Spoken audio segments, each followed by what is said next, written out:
আমার প্রথম ডেঙ্গু জ্বর ছিল। জি। ডেঙ্গু জ্বরে সুস্থ হওয়ার পরে হঠাৎ ব্লাডে ইনফেকশন জি। থাকে। ডাক্তার বললো যে ব্লাড ইনফেকশনের কারণে ক্যান্সার জাতীয় ক্যান্সার জাতীয় সমস্যা হয়ে গেছিল বলে আপনাকে ডাক্তার বলছে।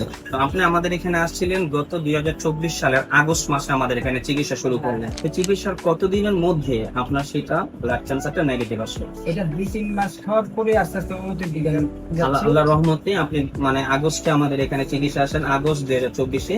সেখান থেকে 2 মাস চিকিৎসার পরে আলহামদুলিল্লাহ আল্লাহর রহমতে আপনি উন্নতির দিকে আসছেন এবং ভালো আছেন। আমি ক্যান্সার চিকিৎসক doctor Mohammad Aslam, DHMS, PHB Dhaka, DHMS অনকোস ঢাকা ইউনিভার্সিটি। আমি বর্তমানে বিশ্বনন্দিত ক্যান্সার চিকিৎসক অধ্যক্ষ ডক্টর এস.এম. সারোয়ার স্যারের চেম্বার গণস্বাস্থ্য হোমিওতে ক্যান্সার চিকিৎসক হিসেবে আছি।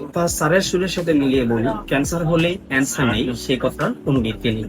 তাই এক বাস্তব প্রমাণ আজকে আপনাদের সাথে তুলে ধরছি। আমাদের এখান থেকে আমার একটা রোগী সুস্থ হয়েছে, যিনি কিনা ব্লাড ক্যান্সারে আক্রান্ত হয়েছিল। বাংলাদেশের বর্তমানে সবচেয়ে ব্যয়বহুল যে চিকিৎসা কেন্দ্র, যেটা হলো আজগর আলী হসপিটাল। আজগর আলী হসপিটালে উনি চিকিৎসা করার পরে এখান থেকে ব্লাড ক্যান্সার ধরা পড়ে এবং সেখানে উনি হার্টের রিং বসতজনিত কারণে কোনো কেমোথেরাপি নিতে পারে নাই। সেই সুবাদে উনি আমাদের এখানে চিকিৎসার জন্য আসেন এবং আলহামদুলিল্লাহ আল্লাহর রহমতে আমরা মাত্র 2 মাস ট্রিটমেন্ট করে রোগী বর্তমানে আলহামদুলিল্লাহ সম্পূর্ণরূপে সুস্থ আছেন। চলুন আমরা সরাসরি রোগীর সাথে পরিচিত হচ্ছি। ভাইজান, আপনার নাম? রঞ্জন চক্রবর্তী। রঞ্জন চক্রবর্তী। আপনার গ্রামের বাড়ি কোথায়? কুমিল্লা ডিস্ট্রিক্ট, গ্রামটা বলেন। মুরাদনগর থানা, কামাল্লা গ্রাম। কামাল্লা গ্রাম, মুরাদনগর থানা, কুমিল্লা ডিস্ট্রিক্ট। আপনার বাবার নাম? রাখাল চক্রবর্তী। রাখাল চন্দ্র চক্রবর্তী। আপনি সর্বপ্রথম কি সমস্যা জনিত কারণে হসপিটালে গেছিলেন? আমার প্রথম ডেঙ্গু জ্বর ছিল। জি। ডেঙ্গু জ্বরে সুস্থ হওয়ার পরে হঠাৎ ব্লাডে ইনফেকশন থাকে। জি।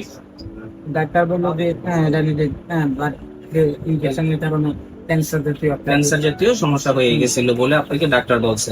ডাক্তার কোথায় দেখাইছিলেন? আজগর আলী হসপিটালে। সেখানে কতদিন চিকিৎসারত ছিলেন? 15-20 দিনে। কত কিরকম খরচ হয়েছিল? এখানে গেছে আপনার প্রায় 5-6 লক্ষ টাকার উপরে 15-20 দিনে। ওইখানে আপনি এই টাকাটা ব্যয় করছেন। ব্যয় করে এরপরে কোন একটা মাধ্যমে ইউটিউবে পাইছি। ইউটিউবে আপনি আমাদের একটা তো সেখান থেকে আপনি আমাদের এখানে চলে আসেন। আমাদের এখানে আপনি কয় মাস ট্রিটমেন্ট করলেন? মানে ক্যান্সার পজিটিভ থাকা অবস্থায় নেগেটিভ হওয়ার আগ পর্যন্ত? এখন পর্যন্ত মনে করেন প্রায় 10 মাস 10 মাস পর্যন্ত আপনি ওষুধ খেয়েছেন। তো আপনি আমাদের এখানে আসছিলেন গত 2024 সালের আগস্ট মাসে আমাদের এখানে চিকিৎসা শুরু করলেন। চিকিৎসার কতদিনের মধ্যে আপনার সেটা ব্লাড ক্যান্সারটা নেগেটিভ আসলো? এটা 2-3 মাস খাওয়ার পরে আস্তে আস্তে উন্নতির দিকে যাচ্ছে। আল্লাহর রহমতে আপনি মানে আগস্টে আমাদের এখানে চিকিৎসা আসেন, আগস্ট 2024-এ। সেখান থেকে 2 মাস চিকিৎসার পরে আলহামদুলিল্লাহ আল্লাহর রহমতে আপনি উন্নতির দিকে আসছেন এবং ভালো আছেন। এরপরে আমাদের এখান থেকে প্রায় আরো যে ডোজগুলো দীর্ঘ সময় যাতে এই ক্যান্সারটা পুনরায় আপনার বডিতে ফিরে না আসে, সেই জন্য আপনি এখন পর্যন্ত ওষুধ চালাচ্ছেন। ধন্যবাদ আপনাকে। দেশবাসী সকলকে বলতে চাই, ক্যান্সার হলে অ্যান্সার নেই সেই কথার আর কোনো ভিত্তি নেই। তার বাস্তব একটা প্রমাণ আপনাদেরকে আজকে আমি আবার তুলে ধরলাম। আপনারা যারা আছেন, আপনারা দেশবাসীকে বলতে চাই, যারা আপনারা আছেন তারা সবাই আমাদের অফিসে আসবেন, আমাদের অফিসগুলো ভিজিট করবেন। তাহলে আমাদের এখানে নতুন পুরাতন অনেক রোগী থাকে, তাদের সরাসরি আপনারা যোগাযোগ করতে পারবেন। তাদের কি অবস্থা না অবস্থা সেটা আমাদের কাছে জানতে পারবেন।